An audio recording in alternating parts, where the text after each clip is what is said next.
Hey everybody, this is Dream, and today I'm going to be reviewing Mahjong Adventure DX. It is developed by InDepth Games and published by Fantastico Studio. It came out on December 22nd, and it's $8 on Xbox. So in this game, we play Mahjong, which is a Chinese game. In the main menu here, you'll see that you have two options of the types of tiles you want to use. I have used both and are fine with both. So the game is basically pretty straightforward, exactly what it is. I'm going to go ahead and go you over these tools before I get into the gameplay itself. So these tools, there's this dragon tool, which is in the bottom right corner. This removes all of one tile of a choice. So for instance, if you find one very specific tile and you want to remove all of them from the thing, this tile will do it. The second tile here on the bottom is the shuffle tool, and this shuffles the board up. So if you're out of moves, you can use that.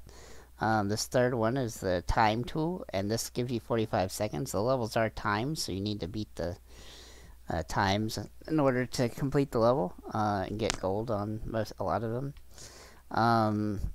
This fourth one right here is the luck tool, and this highlights all the free tiles for 30 seconds. This fifth one here is the undo tool, which will undo your last removal. And then this first tool here on the top left is the hint tool, which will give you a hint of an available pair. So you can use these tools in order to help you complete the levels in an efficient way. As for the game, seems like it's broken on me here. I've had oh no, there it goes. I've had a couple times where the game did kind of lag like that, and one time it did crash the dashboard. So that's just something to note. So it's pretty straightforward though, the way the game plays. You just have to match these tiles here in order to complete the areas. You just have to match all the different ones that go together.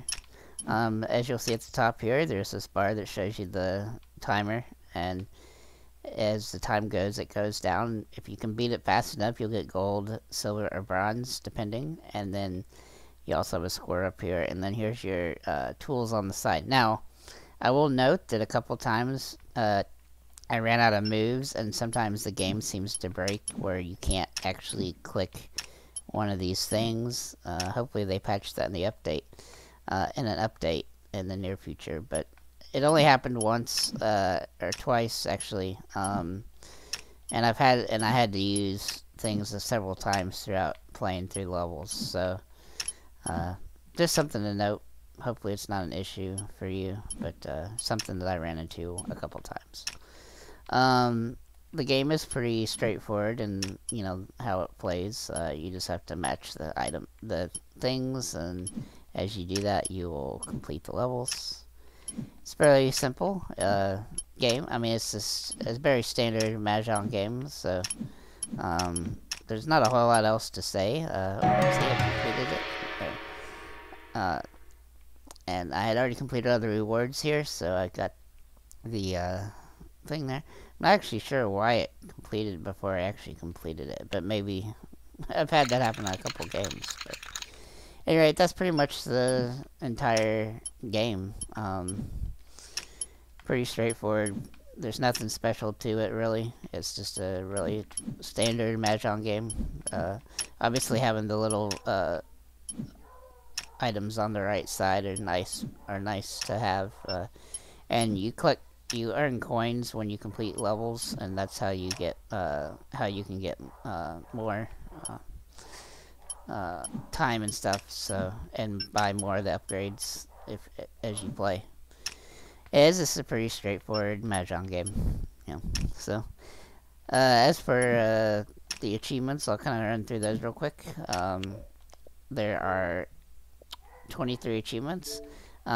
Some of these achievements are for just using each one, or actually buying. It says use each tool, but it's actually buy once each tool. And you just do that by having the, gaining coins, and then having enough to buy a coin, based on the prices. I got all those within the first like 6 levels, so you don't have to worry about doing it's not going to take you long to get those. The other achievements are for just completing all these boards and getting enough golds. I think the gold requirement is 45 golds, yeah. And then just completing all 7 boards in the game. So overall, it's not too bad. There's plenty of boards here, so. And each board has 9 levels on it, and so you just have to work through each one. But yeah, it's not a bad game. I mean, it's exactly what you would expect from a Mahjong game. There's nothing real special about it, except for the fact that you have the power-ups that you can use. But that's pretty much it. There's also instructions on the front page that you can look at, and that's pretty a nice thing. I'm going to give this just a 7 out of 10 because it works as it's intended. It's, it's basically exactly what it is. And it's not too bad. For $8, I mean, you could do worse. I feel like this game probably should be $5 just because of what it is, but, $5 to $8. Catch it on sale at some point. Probably a good buy for you. As for how long the achievements are going to take you, they're not going to come super quick because you have to complete all the boards, but I think it took me about a half an hour to complete the first 2 board and a half, so probably not going to be super fast, but it won't be super slow either, so, you should be able to complete it. There shouldn't be any issue with that, so. At any rate, that's all I have to say about this. Thanks for liking, commenting, and subscribing. Have a nice day.